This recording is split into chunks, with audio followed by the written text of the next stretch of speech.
Hi, this is Lucia with The Art of Love. I'm a dating and relationship expert specializing in helping you get your ex back. And welcome back, No Contact Army. Have you downloaded my app Silencio? Be sure to download it if you haven't. The link is below every video. It'll help you to stay in no contact. And if you too would like to join the No Contact Army, all you have to do is hit the subscribe button and the bell notification, and you're in. And to read the No Contact Army manual, just go to nocontactsecrets.com, where you can read 2 free chapters before purchasing the book. This week I want to talk about social media during no contact. Now, I've done several videos on various aspects of how you should handle social media during no contact, such as talking about jealousy and whether to block your ex or not. But I haven't put everything into one video, so voila, here is your video. So let's start with whether your ex is even checking your social media, because if they're not checking, then what's the point? Well, I actually have some statistics here, and I got them from another coach, Chris Sater. So if you have a problem with these numbers, you can blame him, and if you're happy about these numbers, you can thank him. Okay, so here is what he has found out. 88% of people use social media to check on their exes. So if you were wondering whether your ex is going to see your posts, the answer is probably yes. 70% of people have admitting to using a friend's profile to check. So if it looks like your ex is not watching your stories or isn't seeing your pages, your posts, well, they just may be using a friend's profile. 50% of people will delete pictures of their ex after a breakup, so you have a 50-50 chance. But comment below whether you have deleted pictures of your ex or whether you would after a breakup. And then finally, the fourth statistic, and I don't know if I agree with this one. This says 31% will post pictures in an attempt to make the ex jealous. To me, this sounds low. I think it's probably over 50%. What do you think? Have you ever posted pictures to get an ex jealous? In fact, you know what? I'll probably do a poll in the community section of my YouTube page, which you should check on it because I post there every day. Okay, so let's talk about how to handle social media during no contact. You are going to post normally for at least 30 days because you're trying to make it look like you're just getting on with your life.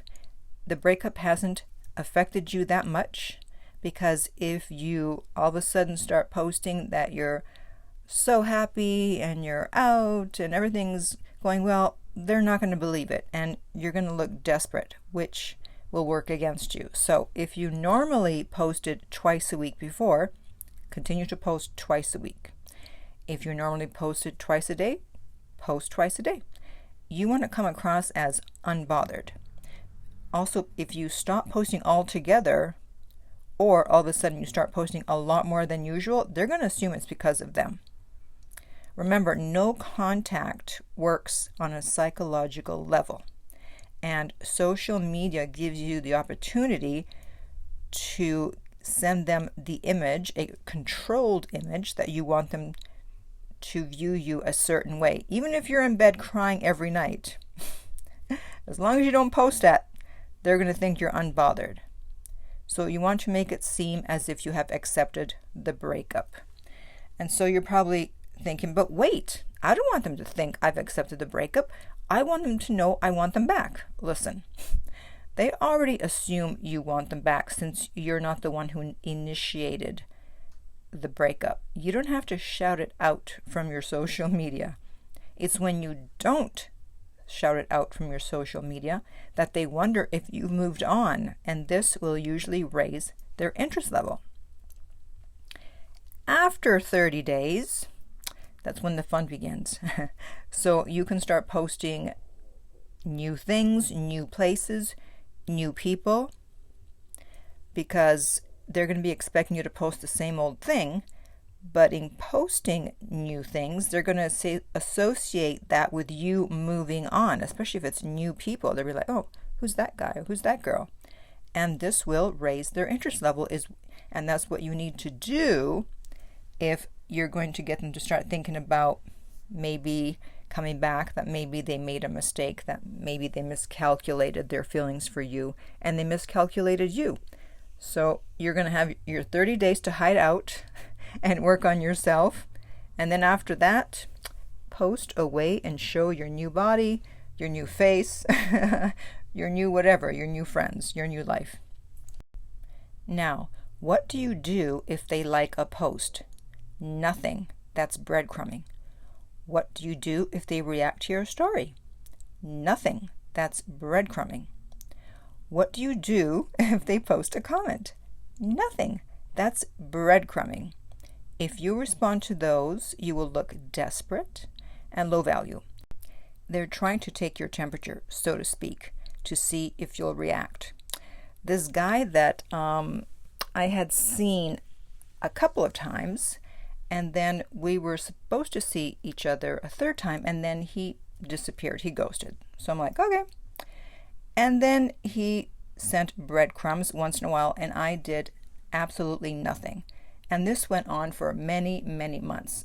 He wasn't sending messages or breadcrumbs all the time, maybe once a month, here and there. And I did nothing, as I tell you to do. And then he finally sent a message that was significant. And he said, I want to hang out again. Well, I had already moved on and was very happy to ignore his message. Now, did that make him unfollow me or stop watching my stories? Hell no. He's watching them even more now. Rejection raises interest level, so don't be afraid to ignore. Moving on to another aspect of social media, what about blocking? Should you block them? I've already done several videos on that topic, titled Should You Block Your Ex and When to Block Your Ex on Social Media. So I will put the link up above in the right-hand corner if you're watching this on YouTube. So I suggest you listen to those to get my full view. However, just briefly, I'll say that you should not block or unfriend or unfollow for at least 60 days after the breakup, unless you're going to get triggered by something that you see on their page and it's going to make you reach out. But if you can control yourself, then don't block until at least 60 days have passed. And what about the cryptic messages that people sometimes post? The memes, the posts aimed at their ex? They're already going to assume that anything you post is meant for them. So don't do it. Showing that you're upset is not going to make them come back. If anything, it'll make them stay away. Remember, they don't care about your interest level. They only care about theirs. And by the way, this applies to everybody, not just exes. It applies to relationships and the people that you're dating. The only time that people are concerned about your interest level is if their interest level is high and it seems like yours is going down. But otherwise, you don't have to broadcast your interest level because people don't care. They're just concerned about theirs. And then finally, we have the topic of jealousy. Should you try to make your ex jealous via social media? Again, I've already done a video on that topic and I will post the link above. But basically, the answer is hell yeah. Why not? Why wouldn't you? You'll be missing out on a golden opportunity if you don't. So a brief recap. With social media, you're going to post normally for at least 30 days. After that, you can make some changes. You are not going to respond to breadcrumbs. You're not going to block them until at least 60 days have passed. You're not going to post cryptic messages or memes or posts. And yes, you will absolutely try to make them jealous. So, have I missed anything? Is there something else that you should be doing or should not be doing with social media during no contact? Please post below. And in the meantime, if you would like my help personally to get your ex back, please send me a message at theartoflove.net. The direct link is below, and we will send you the rates. If this video has been helpful, please like, subscribe, and share. If you're listening to a podcast, please rate and review. And finally, remember that love inspires, empowers, uplifts, and enlightens.